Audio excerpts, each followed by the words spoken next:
The number 1 Texas Longhorns are about to face their toughest challenge yet in taking on the number 5 Georgia Bulldogs at home in Austin. Why is the Georgia offense so pass happy? What's behind the Bulldogs' defensive drop-off from their dominant days? And most importantly, can Texas prove it deserves that number 1 ranking against a top-tier opponent like Georgia? After the video, don't forget to head to Inside Texas to stay in the know on your favorite team. I produce the Inside Texas Football YouTube channel as well, so come hang out Monday through Wednesday at 9:30 a.m. Central to hear more in-depth analysis. You already know the number 1 place for the best team reports, recruiting updates, and game analysis. Subscribe to InsideTexas.com and the Inside Texas Football YouTube channel today. Links in the description. Now it's time to put up or shut up. Can Texas make a clear statement against a tough Georgia squad? Or will the Bulldogs bring the Longhorns back down to earth? Without further ado, let's get into it. The Georgia offense is currently undergoing a change I didn't expect. The hard-nosed, tough, beat-em-up Bulldogs have transformed into a passing offense nowadays, and they're finding success with it. In Game 7, Texas finally faces a seasoned future NFL quarterback and redshirt senior Carson Beck. And Beck's star has been steadily rising thanks to last season's elite performance, which garnered Heisman buzz and national recognition. Last year, he led the SEC with a 72% completion rate, ranked first in passing yards, and posted an impressive 9.4 yards per attempt, third best in the league, and he had a low turnover-worthy play percentage. Heading into his final season, many expected him to replicate those numbers. And while he's been solid this season, his production hasn't reached that elite level of 2023. So this year, he's posted a 68% completion percentage, good for 8th in the league, and an 8.7 yards per attempt, also ranked 8th. And at times, he looks unstoppable, but then the offense can go dormant. We've seen that against Alabama and Kentucky, and maybe even a little bit against Mississippi State. And despite the slowdowns, Beck has delivered in crunch time. He always finishes the game when it matters most, something that doesn't show up on the stat sheet. And Carson is asked to carry a heavy workload, with the 3rd most passing attempts in the SEC at 210 throws so far. As a result, he's 2nd in the SEC in touchdowns. Luckily, a lot of that volume comes from screens though, which makes things a little bit easier. However, proportionally, Beck doesn't throw often in that 0 to 9 yard range. He's ranked 13th in completion percentage on the short throws, which is surprising for an experienced quarterback with solid understanding of his offense. And Beck isn't spamming the intermediate throws either, with an average attempt share in the 10 to 19 yard range. But when he does choose to throw over the middle, he displays good vision and he favors throwing those seams or those deeper end breakers, so watch out for that. Beck does throw deep more often than the average SEC quarterback though, but he does struggle with accuracy on those passes, completing only 37% of those, which ranks 12th out of 19 SEC quarterbacks in deep ball completion. Despite this, Georgia throws deep often enough that even a 20% attempt share relative to all his passes, Beck still has the 3rd most deep ball attempts in the league. So those shots keep coming, and while most don't connect, some do. He was particularly successful with deep throws against Mississippi State last week, but it's worth noting that Mississippi State ranks 125th in the country in defensive yards per pass, so that performance might need to be taken with a grain of salt. Carson Beck is solid in the usual traits of a mature quarterback. He typically handles pressure and blitzes well, and he's quick and decisive in getting the ball out with the 3rd lowest time to throw in the league. However, Alabama managed to rattle him by stacking players on the line, so that is an interesting data point. Beck clearly has a lot of earned confidence due to his success last year and his arm's ability to make any throw. But due to the high volume of passing attempts, he sometimes takes risky throws. He ranks 6th in turnover-worthy play percentage, and he's thrown 5 interceptions this season. Texas will likely have a few chances to force turnovers, especially if Beck feels pressured into making plays if they're trailing.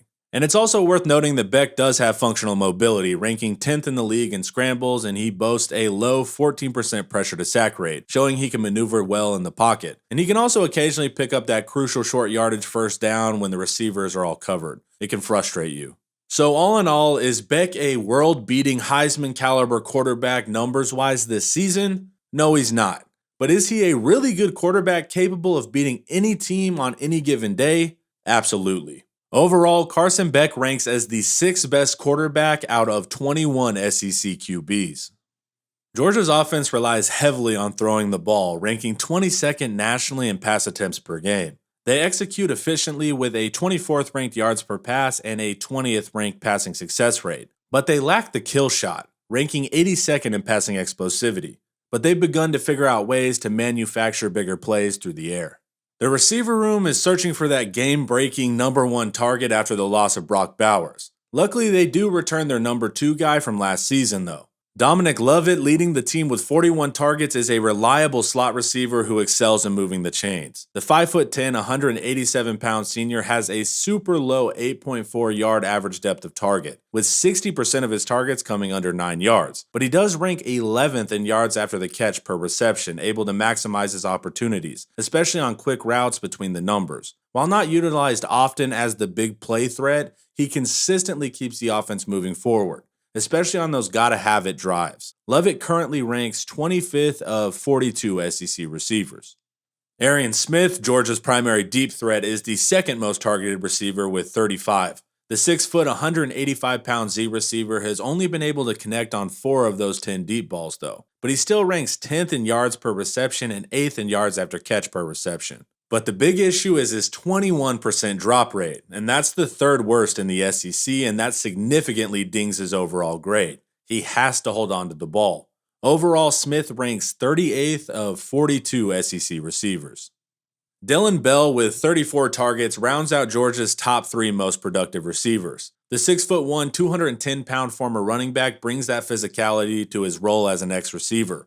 Over half of his targets are 10-plus yards downfield, and he does lead the team with 4 touchdowns, with 3 of those coming on deep shots. However, he has struggled after contact, which is weird as a former running back, just averaging 3.6 yards per catch, ranking in the bottom 5 of the SEC. As a result, Bell has become more of a possession receiver, currently ranked 19th of 42 SEC wideouts. Next is a second tier of pass catchers divided into 2 categories: big tight ends and explosive players looking to increase their reps. 4th in targets with 14 is tight end Lawson Lucky. The 6'4", 240-pound sophomore is a reliable big target, averaging 15 yards per reception. That's good for second amongst SEC tight ends. And he also has an 11.2-yard average depth of target, so he's not just used for the short stuff. So you need to be aware of him in that 10 to 19-yard range. Lucky is currently graded 8th of 13 SEC tight ends in the passing game. 5th in targets is junior tight end Oscar Delp with 12. At 6'5", 245 pounds, he was expected to emulate Brock Bowers, but he hasn't matched that insane production, averaging a middling 10.6 yards per reception with a shaky 42% catch rate. Overall, he ranks dead last amongst SEC receiving tight ends. To round out the big guys, Stanford transfer Ben Urosic has been super quiet all season, but he did have 2 targets last week. He's 6'4", 245, so he's going to be a matchup issue like the other tight ends, but he doesn't have the targets to receive a grade. To boost speed and explosiveness, Georgia integrated Anthony Evans and London Humphreys more into the lineup. Evans, with 7 catches on 8 targets, is a 5'11", 170-pound sophomore playing as a backup slot receiver while returning punts and kickoffs. With 21-10 200-meter speed, he's a weapon on screens, jet motions, and deep routes. He currently doesn't meet the minimum targets to receive a grade, though. Vanderbilt transfer London Humphreys is 6'2", 200 pounds, and he has 6 catches on 7 targets. And you can primarily find him in that intermediate range. Posting a 10.6 100-meter in high school, that speed has allowed him to lead the team in yards per reception and yards after catch per reception. He adds that spark O.C. Bobo is looking for. Humphreys also doesn't meet the minimum targets to receive a grade either. So as you can see, Georgia is working hard to give Carson Beck a solid receiving rotation, though it's not exceptional. The real reason for their passing success comes from up front.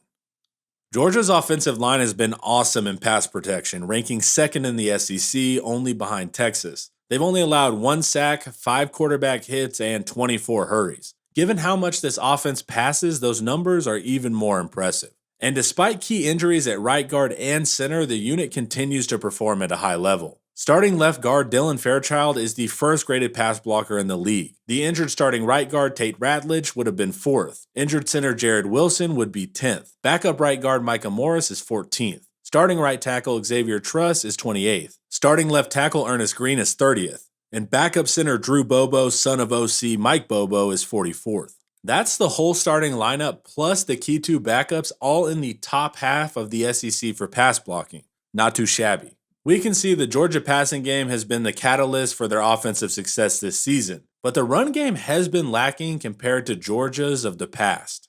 The run game's just been average, ranking 65th in yards per rush, 58th in rushing consistency, 67th in power success rate, and 50th in rushing explosivity.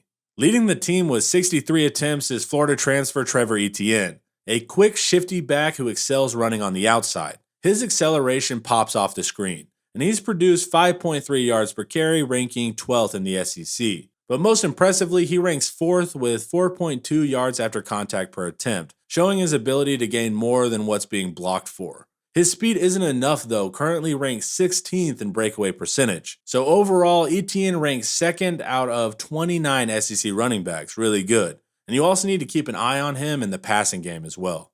Second in attempts is my favorite Georgia back, Nate Frazier, who brings a hard-nosed, full-speed style of play. And he's built at 5'10", 210 pounds, and Frazier complements Etienne's outside running by charging straight into the middle. He also shows linebackers they aren't the only ones that like to hit. His frantic run style yields an SEC average 5.2 yards per carry and a slightly above average yards after contact. Frazier just needs to take a deep breath and let the play develop because he sprints into the box like he's rescuing a family from a fire.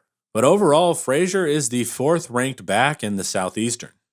The only super concerning stat for Georgia's run game is offensive line yards, ranking 82nd, as their run blocking hasn't matched the level of their great pass protection. Injured center Jared Wilson is their only top 25 run blocker, ranked 7th, and it's still unclear if he's going to play against Texas. Backup right guard Micah Morris ranks 26th. Left guard Dylan Fairchild is 28th, and backup center Drew Bobo rounds out the top half at 42nd. The main weakness in run blocking lies with their tackles. So overall, the Texas defense will finally face a legitimate test against a Georgia offense that can reveal whether our early defensive success is legit or just a product of a light schedule. Even though Georgia's offense can go MIA, they don't roll over. So Texas has to be cautious here. This is the 5th ranked offense in the country by the advanced metric OFEI.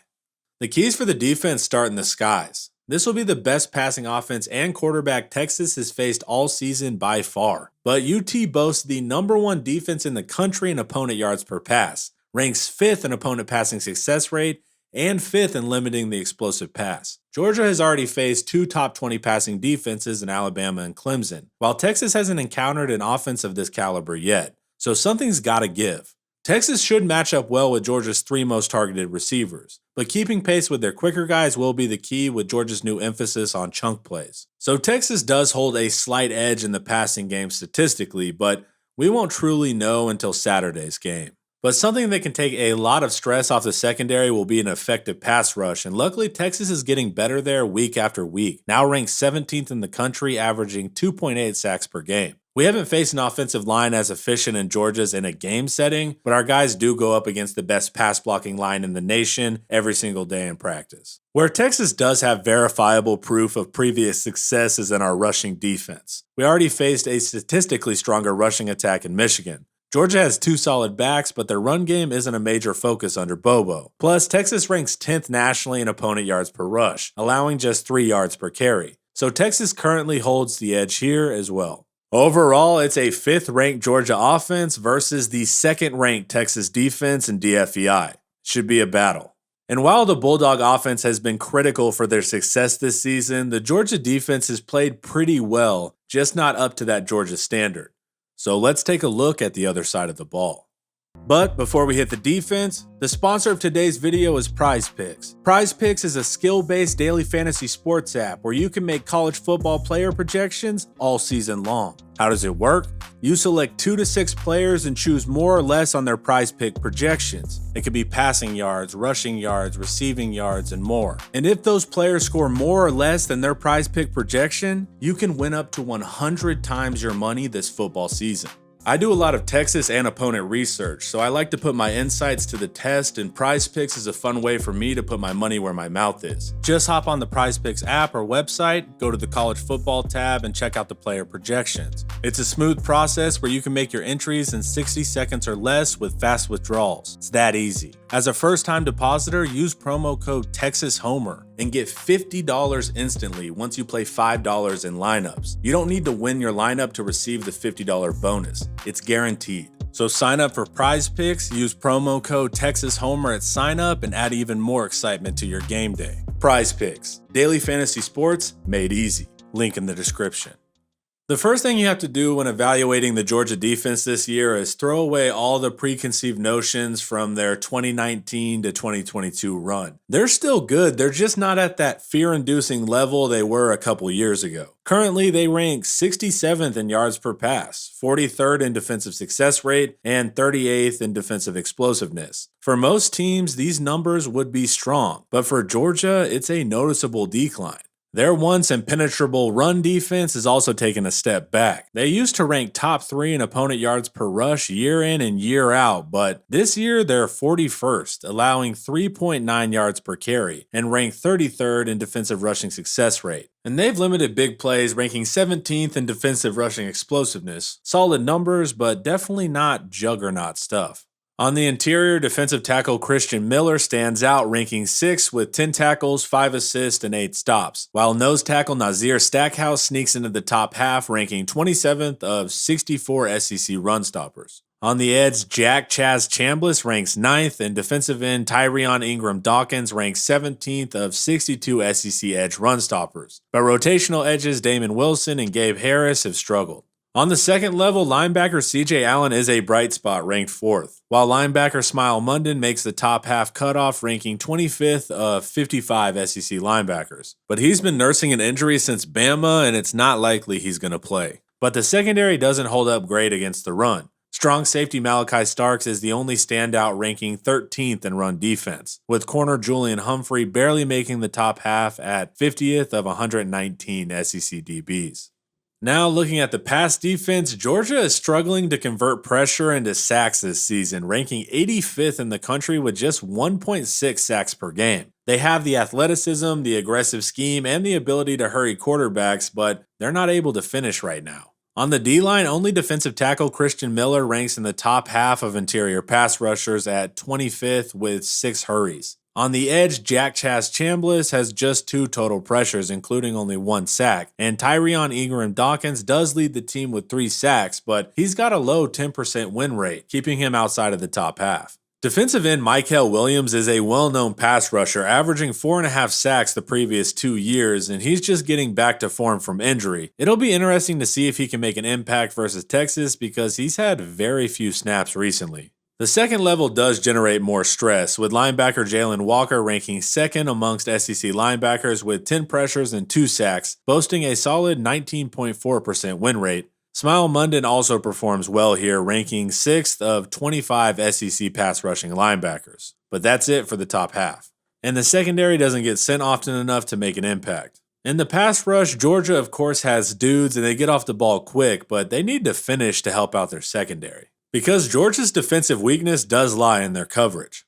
They rank 74th in opponent yards per pass, 67th in opponent passing success rate, and 61st in passing explosivity, allowing teams to move the ball often and connect on deep shots like Mississippi State last Saturday. And it's not just them losing 50-50 balls, they were busting coverages, and that's rare for a Kirby defense. And on top of that, Georgia has struggled to create turnovers, ranking 81st in the country with just 0.6 interceptions per game. Linebacker Smile Munden has done a good job, forcing incompletions 29% of the time, ranking 3rd, with linebacker Jalen Walker close behind at 6th. But the other linebackers fall in the bottom half. In the secondary, rotational free safety KJ Bolden ranks highest at 14th. However, there's a drop-off with starting free safety Dan Jackson at 41st, corner Julian Humphrey at 43rd, and strong safety Malachi Starks at 46th. Those are the only top half DBs in coverage. Zooming out now, Georgia has blue-chip athletes, top-notch coaching, and a culture of winning games. But there are 2 notable issues hinting at some unsteadiness in their defense. First, they rank 83rd in penalties per game with poorly timed mistakes like we saw against Mississippi State, giving away free points. Second, they struggle to create defensive mayhem, ranking 85th in sacks, 81st in interceptions, and 90th in forced fumbles. As a result, Georgia ranks 90th in turnover margin, what seems to be the missing link keeping them from going from good to great. Right now, their defensive output is similar to an Oklahoma or a Michigan, currently ranking 9th in the advanced metric DFEI. The first key for the Texas offense is to see if Quinn is still looking rusty. He was moving gingerly and letting some sloppy mechanics creep back in. Whether it's rust from time off or lingering effects of the injury, Texas can't afford a subpar performance like that against Georgia. Texas ranks 8th nationally in yards per pass and needs to exploit Georgia's vulnerable pass defense. Sark doesn't call many deep throws for Ewers though, with only 9.3% of his attempts going deep. That's last in the SEC, but increasing that could reveal whether Alabama and Mississippi State exposed a real weakness in the Georgia D. Georgia will bring pressure in the pass rush, but Texas still leads the country in pass blocking efficiency. Georgia needs to land concrete sacks though, to test if Quinn is really at 100%. After a slow start, the Texas rushing attack is gaining momentum game after game, ranking 25th in the nation in yards per rush. Texas rushed for 143 yards against Michigan's 6th-ranked rushing defense, and 177 yards against Oklahoma's 14th-ranked rushing defense. And both are better than Georgia's 41st-ranked run defense currently. Establishing Quintravion Wisner up front and executing on early downs will be key to staying ahead of the chains. Georgia's defense excels on passing downs, ranking 2nd nationally in success rate, and they're also strong on early downs as well, ranking 20th in early downs EPA. Avoiding 3rd and longs is crucial, and a way to do that is a reliable run game. But if Georgia does get us off schedule, Texas is still top 10 in 3rd down conversions. Look, this game has potential to get weird. Texas has been dominant but hasn't faced an offense of Georgia's caliber, and that's going to shake things up. On the flip side, Georgia has looked sketchy at times this season. Are they the elite team we see in flashes, or is their true identity the one that bogs down and leaves you scratching your head? We don't know for sure, and that's what makes this matchup so intriguing. All these questions and more will be answered this Saturday night in Austin when the number 5 Georgia Bulldogs take on the number 1 Texas Longhorns. Thanks for hanging out. Watch some more of my videos here, and don't forget to like, subscribe, and share if you want to support quality Texas content. As always, hook 'em.